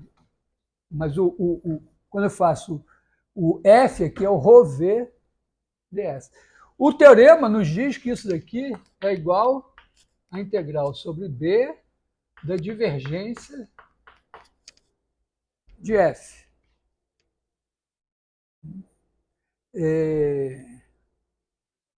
Oi. Não, B é o sólido, o bordo de B que é a superfície. Tá? B, ele é assim. Tá? Se o B fosse, só para clarear um pouco, se o B fosse uma superfície, aí seria rotacional. Mas eu não estou pensando em termos de outra, quero pensar agora em termos da divergência. Né? Então, eu estou pegando um bloco, um sólido, estou fazendo o fluxo através do bordo dele.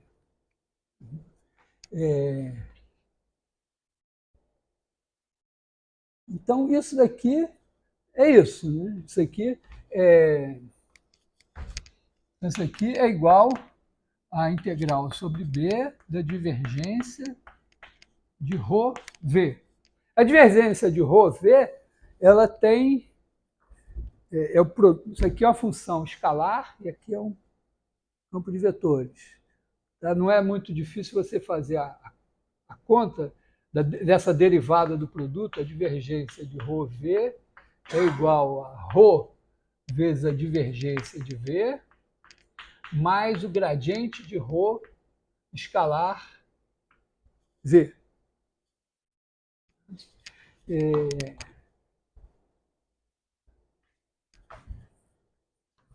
Quer dizer, seria uma coisa assim, a divergência de V, se você pensar a divergência de V, ela dá uma noção de expansão volumétrica. Então, tem a ver aqui com a expansão. E aqui seria a própria variação da densidade, poderia também estar aparecendo aqui.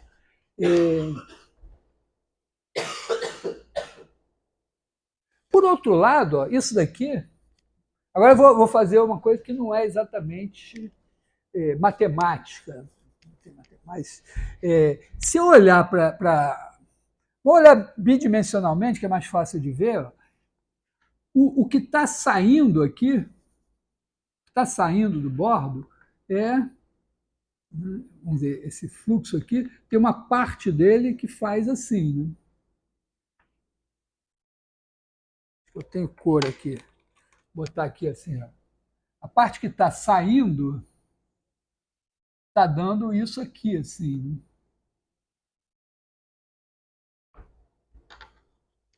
E a parte que está entrando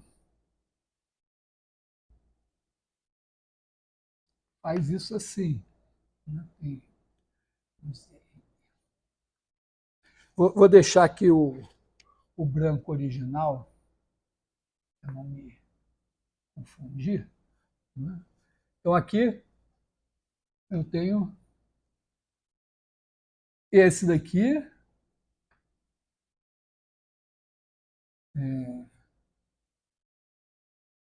Esse aqui veio aqui, né? Aqui assim, aqui, e aqui era o original. Então, ó, eu tenho esse pedaço aqui, esse pedaço aqui azul foi o que saiu, menos esse daqui que foi o que entrou.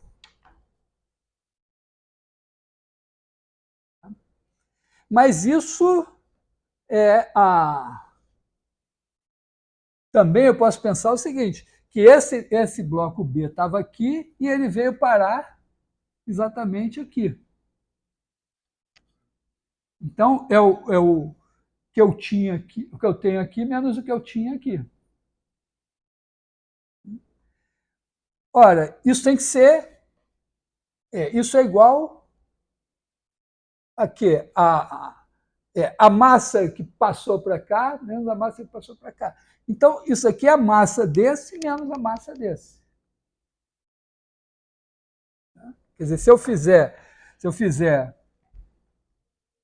certo? Eu estou olhando aqui, essa parte que saiu menos o que entrou é a massa aqui menos a massa aqui. Como eu estou derivando, na verdade, estou derivando em relação ao tempo, eu estou fazendo a derivada da massa. É a massa no tempo t mais h, t mais ΔT, menos a massa no tempo t mais t. Se eu olhar para essa integral aqui, é a massa, o saldo da massa que saiu menos a massa que entrou. Então, isso aqui é a variação da massa. Então, isso tem que ser também, né, esse cara aqui também tem que ser a derivada em relação a t da integral de ρ, só que o b aqui tem que estar variando também com o tempo. Então, isso, vamos ver, isso aqui é um trailer assim, de como você deduz as equações da mecânica dos fluidos. Porque esse daqui, ó, você tem uma integral volumétrica, você vai derivar aqui, você vai ter que fazer um macete aqui, fazer uma derivada aqui, igualar uma integral que é de superfície. Mas o teorema da divergência que traz para isso daqui. Então você pode dizer, não, esse daqui vai ser, essa integral volumétrica aqui vai ser igual a essa integral volumétrica aqui. Tem uma equação com que você pode lidar. Estou só dando assim um... tipicamente, né,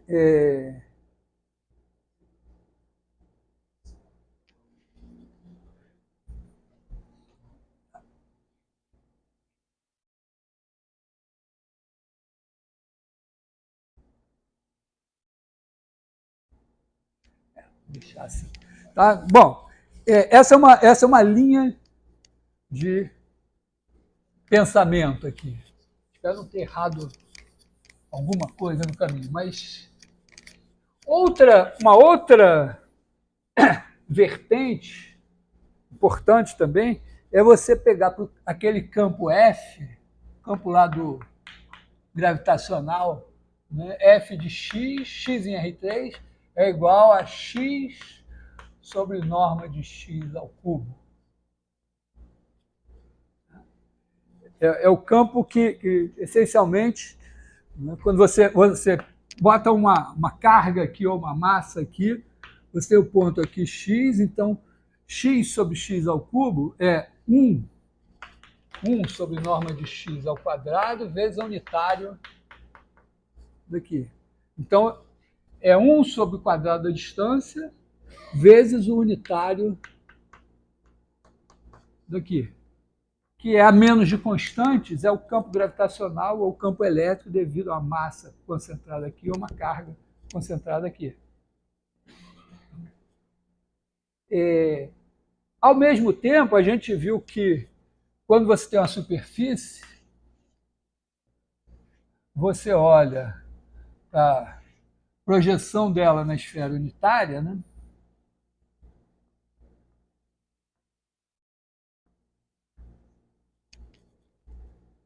E diz que essa áreazinha aqui é o ângulo sólido dessa superfície. E essa conta, né, que é S, é exatamente a integral sobre S desse F ds. Isso foi uma coisa que eu fiz lá, né? Mostrei o DSzinho e tal, fiz uns continhos, tá? Você projeta esse cara aqui, e essa área daqui é essa integral aqui. Tem uma outra maneira simples de fazer isso, é pensar assim, ó, se você olhar para esse bicho aqui, tá, que tem essa face, essas 4 faces laterais, né? Essa daqui, assim, lá no fundo, essa aqui, assim, e nas laterais, essa e essa. Você tem uma região fechada. Então, vamos chamar essa região de B. Então, se eu olhar para o bordo de B, ela tem 6 pedaços. Um é S, outro, esse daqui, vamos chamar assim, π de S, a projeção de S aqui. Então, o bordo de B, ele tem S, como a normal é assim, né? S menos π de S, mais 4 faces laterais. Se eu fizer a integral sobre o bordo de B desse campo F,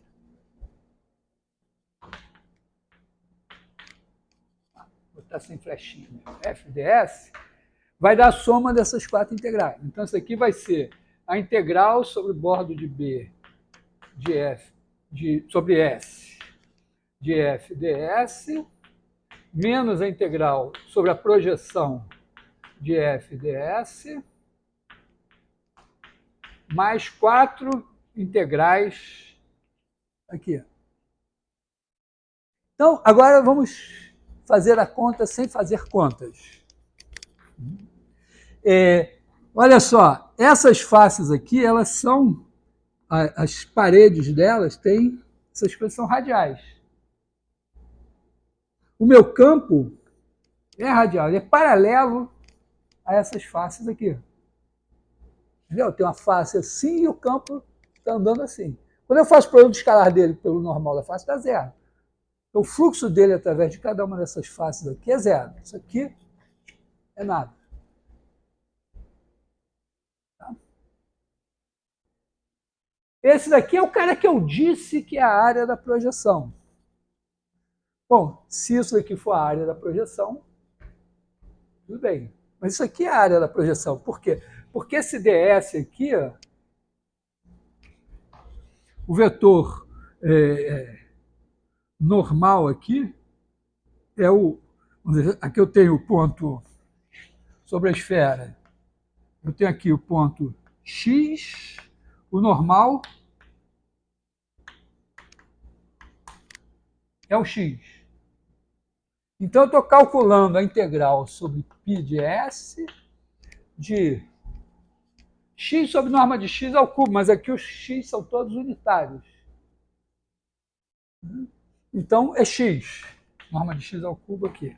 Escalar o ds. O ds é o n, que é x,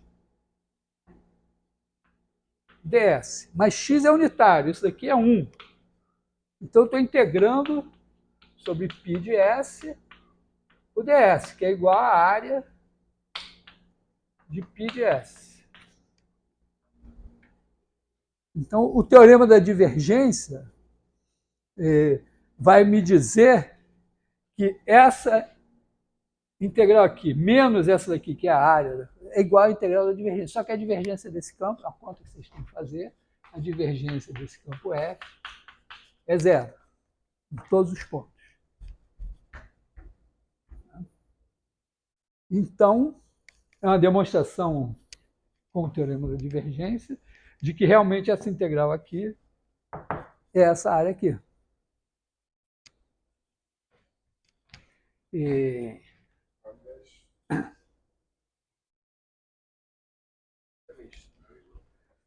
É meio estranho?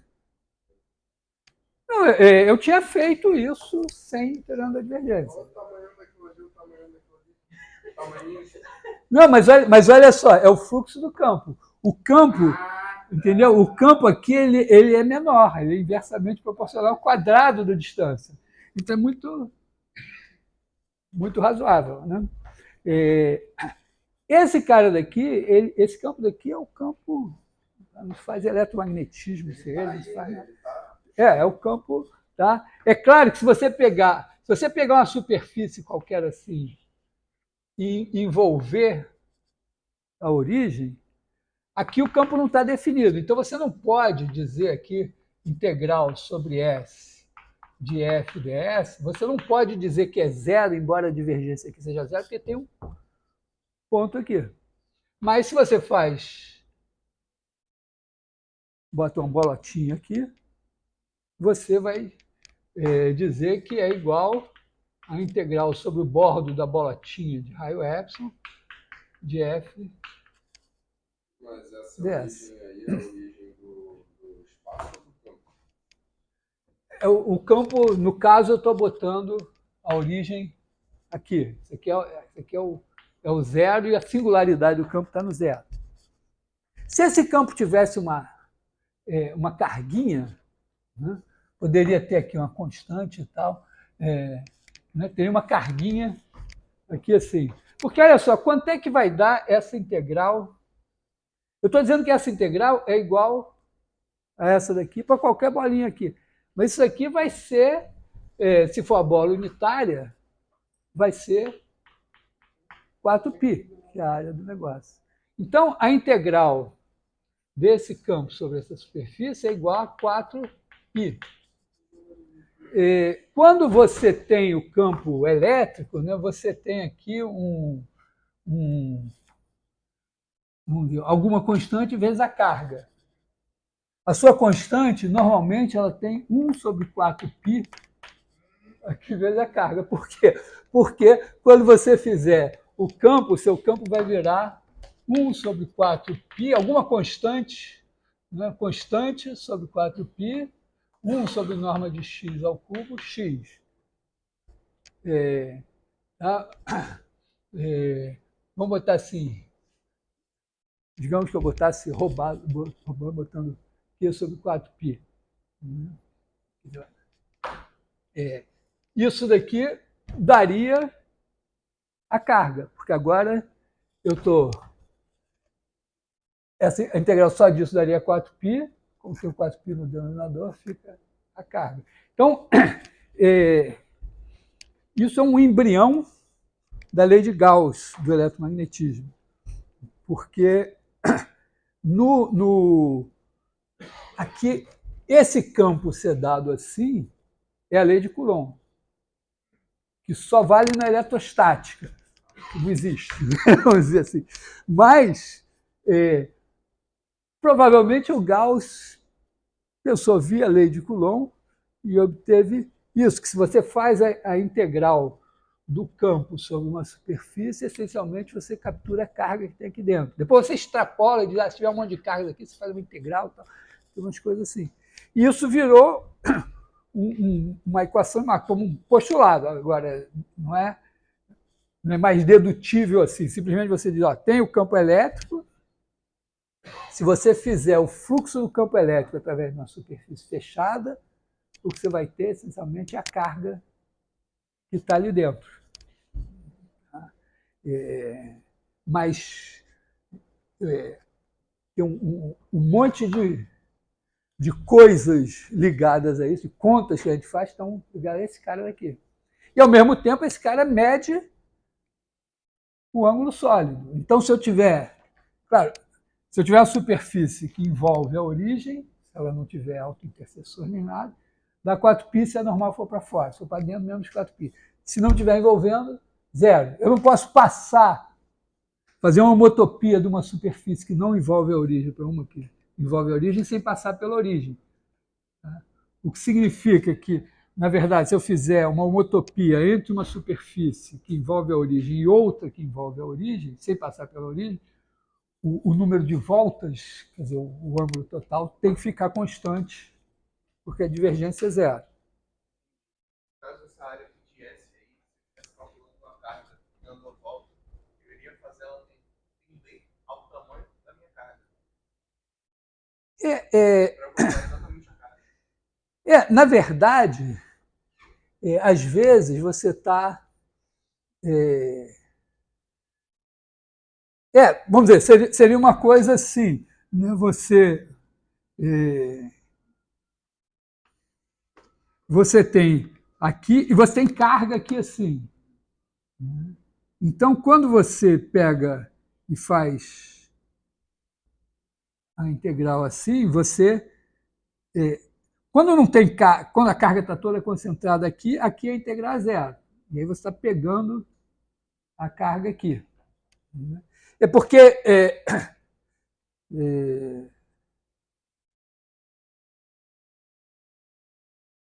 bom, tem que fazer a conta. Não vou fazer a conta. Vocês vão ter que fazer contas sobre isso na prova. Então, o teorema da divergência, ele também tem um fronte físico, um fronte geométrico, topológico também, porque você está capturando os buracos do espaço. Tá?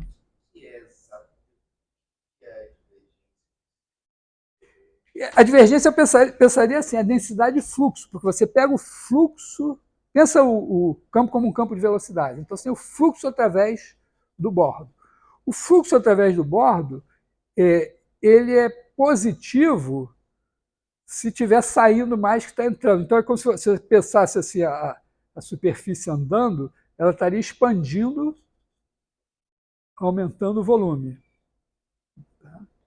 Então, aí você pega esse fluxo, que é positivo se está atravessando para fora, negativo se está entrando, divide pelo volume, passa ao limite, então é uma densidade de fluxo. Então, se você quer o fluxo através do bordo, você divide em pedacinhos, aqui está aumentando, aqui está aumentando, aqui está aumentando, então tudo está expandindo, senão está compensando, aqui aumentou. Quando é zero é porque, vamos dizer, pode ter partes que estão expandindo e outras que estão contraindo. Como é que você chegou naquele zero lá? Fiz a conta. Mas era desse Desse cara aqui. Você pega esse cara aqui, né? Esse aqui é x1, x2, x3, dividido por x1 ao quadrado, mais x2 ao quadrado, mais x3 ao quadrado elevado a 3 meios. Aí faz a derivada disso em relação a x1, soma com a derivada em relação a x2, soma com a derivada em relação a x3 e dá zero. Nesse caso, você falou que não tem nenhum ponto variando. Tem tipo um que isso aí era tudo uniforme. Esse campo, ele está mudando, mas é meio que assim, né? Quando ele passa por, vamos dizer, ele passa aqui, pra cá. Então, quando ele passa aqui, ele é maiorzinho, porque eu estou mais perto da origem. Quando ele chega aqui, a área é maior, mas a área, nesse caso aqui, né, como se fosse essa área aqui, é proporcional ao quadrado desse raio, essa aqui é proporcional ao quadrado desse raio, mas o cara aqui é inversamente proporcional. Então, é o negócio do flash da fotografia. Você jogou, pensa assim que luz fosse um campo que está atravessando. Então, você jogou no flash um tanto aqui. Então, aqui tem, se você bota a cara aqui, parece tudo branco. Aí você, a 3 metros, está escuro. Por quê? Porque, na verdade, né, o negócio está assim. Então, quando você bota a cara aqui, ele está pegando toda a luz aqui. Quando você bota a mesma cara aqui, ela só está pegando quase nada dessa luz. Aquele campo ali ia ser o quê? Ia ser um vetorzinho unitário do Fzão lá. Fzão é esse aqui. É isso aqui, ó. Inversamente proporcional ao quadrado da distância. E isso aqui é para dar só a direção, né? Um unitário. Oi?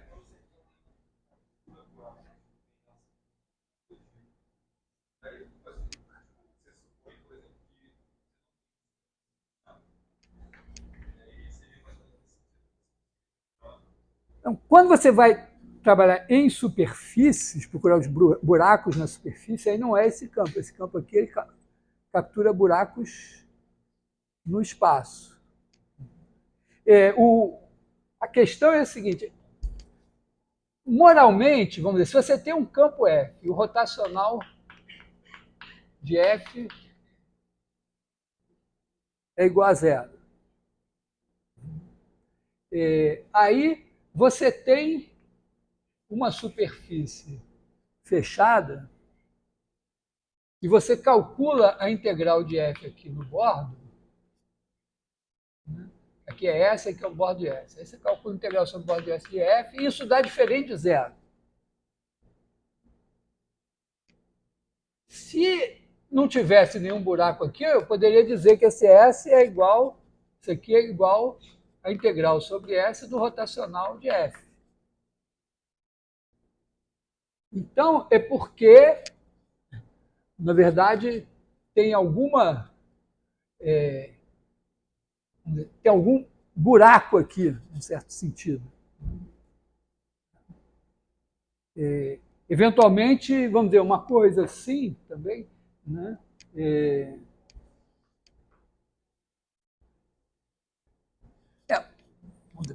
Mas é meio isso. Vamos dizer, você pensa assim, eu tenho um negócio, uma superfície cujo bordo é zero. Aí eu faço a integral. Vamos dizer, a superfície cujo bordo é zero. Eu penso que ela deveria ser bordo de alguma coisa. E aí eu faço a integral do meu campo ali nessa superfície e ela não dá zero. E essa alguma coisa tem rotacional zero. É porque tem um buraco no espaço onde esse campo não está definido. Geralmente, assim, você procura, você pode definir campos que estão associados aos buracos.